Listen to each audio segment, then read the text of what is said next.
कभी आपने महसूस किया है कि अंधेरा हमेशा डरावना क्यों लगता है? क्यों रात होते ही मन में एक अजीब सा भय जन्म लेने लगता है? लेकिन क्या होगा अगर वही अंधकार आपकी सबसे बड़ी शक्ति बन जाए? आज की कहानी उसी शक्ति की है, माँ दुर्गा के 7वें स्वरूप माँ कालरात्रि की। ये वो समय था जब संसार में दानवों का आतंक बढ़ता जा रहा था। विशेष रूप से शुंभ और निशुंभ नाम के 2 असुरों ने पूरे त्रिलोक में भय फैला रखा था। उनके साथ एक और भयानक दानव था, रक्तबीज। रक्तबीज की शक्ति इतनी विचित्र थी कि उसकी एक बूंद रक्त जमीन पर गिरते ही एक नया दानव जन्म ले लेता था, यानी उसे हराना लगभग असंभव था। देवता फिर से संकट में थे। हर बार की तरह उन्होंने देवी से सहायता की प्रार्थना की।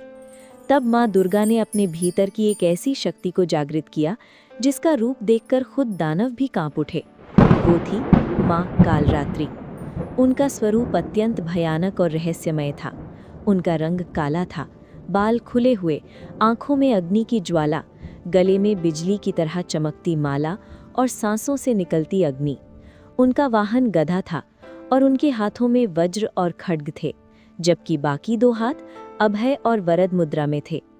उनका रूप भले ही भयानक था, लेकिन उनका हृदय अपने भक्तों के लिए हमेशा करुणा से भरा रहता है। इसीलिए उन्हें शुभंकरी भी कहा जाता है, जो भय को दूर करके शुभता लाती हैं। जब माँ कालरात्रि युद्ध के मैदान में उतरी तो चारों ओर भय और अंधकार छा गया। दानव सेना उनके सामने टिक नहीं पाई, लेकिन असली चुनौती था रक्तबीज। जैसे ही उस पर प्रहार होता, उसका रक्त जमीन पर गिरता और सैकड़ों नए दानव पैदा हो जाते। युद्ध और भी भयानक हो गया। देवता चिंतित हो गए।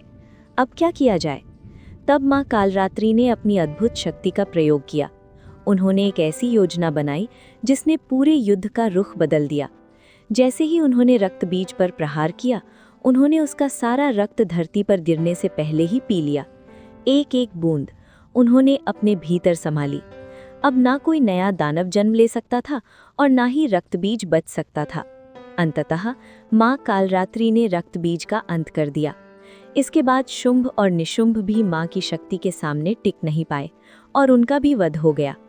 उस क्षण अंधकार समाप्त हो गया और प्रकाश ने फिर से जन्म लिया। देवताओं ने राहत की सांस ली और माँ की स्तुति करने लगे।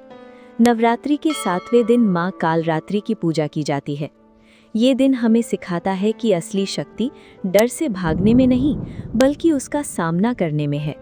कहा जाता है कि जो भी भक्त सच्चे मन से माँ कालरात्रि की आराधना करता है, उसके जीवन के सभी भय दूर हो जाते हैं और उसे साहस और आत्मबल की प्राप्ति होती है। इस दिन नीले या काले रंग का विशेष महत्व होता है, जो शक्ति और रहस्य का प्रतीक है। आध्यात्मिक दृष्टि से भी ये दिन अत्यंत महत्वपूर्ण है।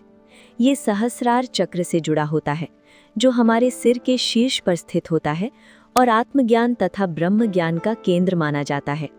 जब ये चक्र जागृत होता है तो व्यक्ति अपने वास्तविक स्वरूप को पहचानने लगता है। और अब सुनिए आज का दिव्य मंत्र। एक वेणी जपा कर्णपूरा, नग्ना खरा स्थिता, लंबोष्ठी कर्णिका कर्णी, तैलाभ्यक्त शरीरिणी।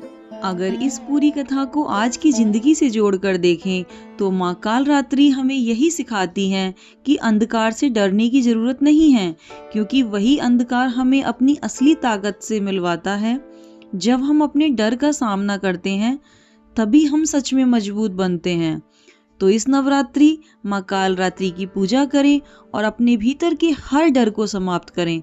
कल हम जानेंगे माँ दुर्गा के 8वें स्वरूप माँ महागौरी की दिव्य कथा।